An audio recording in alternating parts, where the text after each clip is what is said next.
Hi dears. കുഞ്ഞുങ്ങൾ സ്കൂളിൽ നിന്ന് വരുന്ന നേരം കൊണ്ട് നമുക്ക് അടിപൊളി ഒരു പലഹാരം ഉണ്ടാക്കിയെടുക്കാം. ഒരു 10-15 മിനിറ്റ് അതിനുള്ളിൽ റെഡി ആയിരിക്കും. നല്ല ടേസ്റ്റാണ്, കുഞ്ഞുങ്ങൾക്ക് ഇഷ്ടപ്പെടുകയും ചെയ്യും. ഒരുപാട് എണ്ണയൊന്നും യൂസ് ചെയ്യുന്നില്ല. ഹെൽത്തി ആയിട്ടുള്ളൊരു സ്നാക്കാണ്. അതിനായിട്ട് നമുക്ക് ആദ്യം ഒരു മിക്സിയുടെ ജാറിലേക്ക് 1 കപ്പ് അരിപ്പൊടി ചേർത്ത് കൊടുക്കാം. ഇത് നമ്മുടെ സാധാരണ പാക്കറ്റിൽ വാങ്ങുന്ന പത്തിരി ഇടിയപ്പം പൊടിയൊക്കെ ഉണ്ടല്ലോ, തരിയൊന്നുമില്ലാത്ത വളരെ നൈസായിട്ടുള്ള പൊടി. അതിപ്പോൾ നമ്മുടെ വീട്ടിൽ വറുത്ത പൊടിയായാലും കുഴപ്പമൊന്നുമില്ല, തരിയൊന്നും ഇല്ലാതിരുന്നാൽ മതി കേട്ടോ. ഇനി ഇതിലേക്കൊരു 1/4 കപ്പ് ഗോതമ്പ് പൊടി ചേർക്കുന്നുണ്ട്. ഇതിപ്പോൾ പാക്കറ്റിലെ പൊടിയാണ്, നമ്മുടെ വീട്ടിൽ പൊടിച്ച പൊടിയായാലും കുഴപ്പമില്ലേ, അതുകൂടി ചേർത്ത് കൊടുക്കാം. ഇനി ഇതിലേക്ക് 2 ഏലക്കയുടെ കുരു ചേർത്ത് കൊടുക്കാം. പൊടി ഉണ്ടെങ്കിൽ പൊടി ഇപ്പം ചേർക്കണ്ട, പിന്നീട് ചേർത്താൽ മതി. 2 നുള്ളു ഉപ്പും കൂടി ചേർത്ത് കൊടുക്കുന്നുണ്ട്. ഇനി ശർക്കര പൊടിയാണ് ഞാൻ ചേർക്കുന്നത്. 1 കപ്പോളം ശർക്കര പൊടിയുണ്ട്. 1 കപ്പ് വെള്ളം കൂടി ചേർത്തിട്ട് നമുക്കിതിനെ നല്ലതുപോലെ നരച്ചെടുക്കണം. വെള്ളം ഒഴിച്ച് കൊടുത്തിട്ട് ഒരു ഫോർക്കോ സ്പൂണോ എന്തെങ്കിലും വെച്ചിട്ട് ഒന്ന് മിക്സ് ചെയ്ത് കൊടുക്കണം കേട്ടോ. കാരണം നമ്മൾ ആദ്യം അരിപ്പൊടി ഇട്ടതുകൊണ്ട് ഈ അരിപ്പൊടി അവിടെ അടിഞ്ഞു കിടക്കാനുള്ള സാധ്യതയുണ്ട്. അപ്പോൾ മിക്സിയുടെ ബ്ലേഡിന് കുറച്ചൊരു ഇതായിരിക്കും കറങ്ങി വരാനായിട്ട്. അതൊന്ന് ഈസി ആക്കാൻ വേണ്ടിയിട്ടാണ് ഒന്ന് മിക്സ് ചെയ്ത് കൊടുക്കുന്നത് കേട്ടോ. നിങ്ങൾ ശർക്കര പൊടിയല്ല, ഉണ്ട ശർക്കരയാണ് എടുക്കുന്നതെങ്കിൽ ഡയറക്റ്റ് ചീകി ഇതിലേക്ക് ചേർക്കരുത്. മണ്ണുണ്ടാവും, നന്നായിട്ട് മണ്ണ് കടിക്കും. അപ്പോൾ കുറച്ച് വെള്ളത്തിൽ 1 കപ്പോളം ശർക്കരയൊക്കെ എടുത്തിട്ട് വളരെ കുറച്ച് വെള്ളം ഒഴിച്ചൊന്ന് അലിയിച്ചെടുക്കാം. അലിയിച്ചിട്ട് അത് തണുത്ത് കഴിയുമ്പോൾ ഇതിലേക്ക് ചേർത്ത് കൊടുക്കാം. ഞാനിതൊന്ന് മിക്സ് ചെയ്ത് വന്നപ്പോൾ കുറച്ച് തിക്കായിരുന്നു, അതുകൊണ്ടൊരു 1/4 കപ്പ് വെള്ളം കൂടി ചേർത്തിട്ടുണ്ട്. ഇപ്പം മൊത്തത്തിൽ 1/4 കപ്പ് വെള്ളം ചേർത്തിട്ടാണ് ഞാനിത് അടിച്ചെടുക്കുന്നത്. ജസ്റ്റ് എല്ലാം കൂടി ഒന്ന് മിക്സായി കിട്ടിയാൽ മതി. ഇതാണിപ്പോൾ നമ്മുടെ മാവിൻ്റെ കൺസിസ്റ്റൻസി. ആദ്യമേ നമ്മൾ ഒരുപാട് വെള്ളം ചേർക്കരുത്. പല പൊടികൾക്കനുസരിച്ചും വെള്ളത്തിൻ്റെ അളവ് വ്യത്യാസം വരും, അതനുസരിച്ചിട്ട് വേണം വെള്ളം ചേർക്കാനായിട്ട്.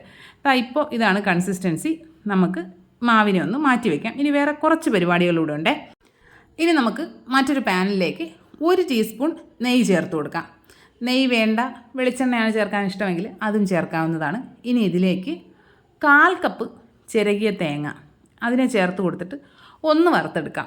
ഒരുപാടങ്ങ് ബ്രൗൺ കളർ ആകുന്നത് വരെ വറുക്കുക അങ്ങനെയൊന്നും വേണ്ട. ഈ തേങ്ങയുടെ ആ ഒരു പച്ച ആ ഒരു നനവൊക്കെ ഉണ്ടാവുമല്ലോ, അതൊന്ന് മാറിയിട്ട് ചെറുതായിട്ടൊന്ന് റോസ്റ്റായി വരുമ്പോൾ നമുക്കിതിലേക്ക് കുറച്ച് എള്ള് കൂടെ ചേർത്ത് കൊടുക്കാം. ഞാനിപ്പോൾ ഒരു 1.5 ടീസ്പൂണോളം എള്ള് ചേർത്ത് കൊടുക്കുന്നുണ്ട്. എള്ളും കൂടി ചേർത്തിട്ട് നമുക്ക് ഫ്ലെയിം ഓഫ് ചെയ്യാം. പിന്നെ ആ പാത്രത്തിൻ്റെ ചൂടിൽ ആ എള്ള് നല്ലതുപോലെ ഒന്ന് ചൂടായി കിട്ടിക്കോളും. അത്രയും സമയം മതി. ഒരുപാട് അങ്ങനെ വറുത്ത് കഷ്ടപ്പെടുന്ന പരിപാടിയൊന്നുമില്ല. ഇപ്പോൾ നമ്മുടെ തേങ്ങയും എള്ളും നന്നായിട്ടൊന്ന് മൂത്ത് കിട്ടിയിട്ടുണ്ട്. ഡയറക്റ്റ് നമ്മുടെ മാവിലേക്ക് ചേർത്ത് കൊടുക്കാം. മാവിലേക്ക് ചേർത്ത ഉടനെ നല്ലതുപോലെ മിക്സ് ചെയ്ത് കൊടുക്കണം. കാരണം ഈ തേങ്ങ ചൂടാണല്ലോ, മിക്സ് ചെയ്യാതിരുന്നാൽ ചിലപ്പോൾ അതൊന്ന് ആ ഭാഗത്തെ മാവൊന്ന് കുക്കാവാനുള്ള സാധ്യതയുണ്ട്. അതുകൊണ്ട് നല്ലതുപോലെ ഒന്ന് മിക്സ് ചെയ്ത് കൊടുക്കാം. നിങ്ങളുടെ കയ്യിൽ ഏലക്ക പൊടിയാണുള്ളതെങ്കിൽ ഈ സമയത്ത് ചേർക്കാവുന്നതാണ്. ഞാനിപ്പോൾ ആദ്യം ഏലക്ക അതിനെ കൂട്ടത്തിൽ അരയ്ക്കുകയാണല്ലോ ചെയ്തത്. ഇനി നമുക്കിതിലേക്ക് 2 ടേബിൾ സ്പൂൺ റവ ചേർത്ത് കൊടുക്കാം. ഇതിപ്പോൾ പാക്കറ്റിലുള്ള വറുത്ത റവയാണ്. സാധാരണ ഉപ്പുമാവ് ഉണ്ടാക്കുന്ന റവയുണ്ടല്ലോ, വറുക്കാത്ത റവയായാലും കുഴപ്പമൊന്നുമില്ല. 2 ടേബിൾ സ്പൂൺ ചേർത്ത് കൊടുക്കുന്നുണ്ട്. റവ കൂടി ചേർത്തിട്ട് നല്ലതുപോലെ മിക്സ് ചെയ്തെടുക്കാം. റവ മുഴുവനായിട്ട് മിക്സായി കഴിയുമ്പോൾ ഇനി ഇതിലേക്ക് നമുക്ക് കുറച്ച് ബേക്കിംഗ് സോഡ ചേർത്ത് കൊടുക്കണം. ഞാനിപ്പോൾ ഒരു 1/4 ടീസ്പൂൺ ബേക്കിംഗ് സോഡ ചേർത്ത് കൊടുക്കുന്നുണ്ട്. നിങ്ങൾക്ക് ഇത് ഒരുപാട് സമയം റെസ്റ്റ് ചെയ്യാൻ വയ്ക്കും, ഒരു അരമണിക്കൂറൊക്കെ റെസ്റ്റ് ചെയ്യാൻ ടൈം ഉണ്ട് എങ്കിൽ ബേക്കിംഗ് സോഡ ചേർക്കണമെന്നില്ല. ഞാനിപ്പോൾ ഇൻസ്റ്റൻ്റായിട്ട് തയ്യാറാക്കുന്നത് കൊണ്ട് ഒരു 1/4 ടീസ്പൂൺ ബേക്കിംഗ് സോഡ ചേർത്ത് കൊടുത്തിട്ട് നല്ലതുപോലെ മിക്സ് ചെയ്തെടുക്കുന്നുണ്ട്.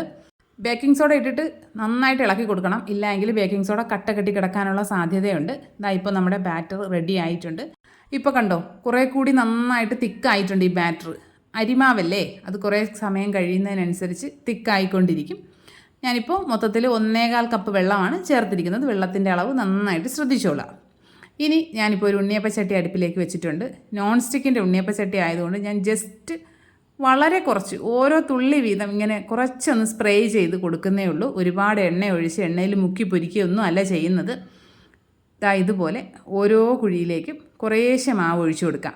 പിന്നെ ഒരുപാട് എണ്ണ ഒഴിച്ചിട്ട് പൊരിച്ചു പോരണമെന്നുള്ളവർക്ക് അങ്ങനെ ചെയ്യാവുന്നതാണ്. ഇതിപ്പോൾ അങ്ങനെ ചെയ്യേണ്ട ഒരു ആവശ്യവും ഇല്ല. പിന്നെ നമ്മുടെ ഇരുമ്പിൻ്റെയൊക്കെ ഉണ്ണിയപ്പച്ചട്ടി ആണെങ്കിൽ എണ്ണ ഒഴിക്കാതെ അതിൽ നിന്ന് ഇളകി വരാൻ ബുദ്ധിമുട്ടായിരിക്കും. അപ്പോൾ കുറച്ച് എണ്ണ ഒന്ന് ഒഴിച്ചു കൊടുക്കാവുന്നതാണ്.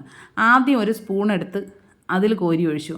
ആകെ കൂടി കുളമായി വൃത്തികേടായി.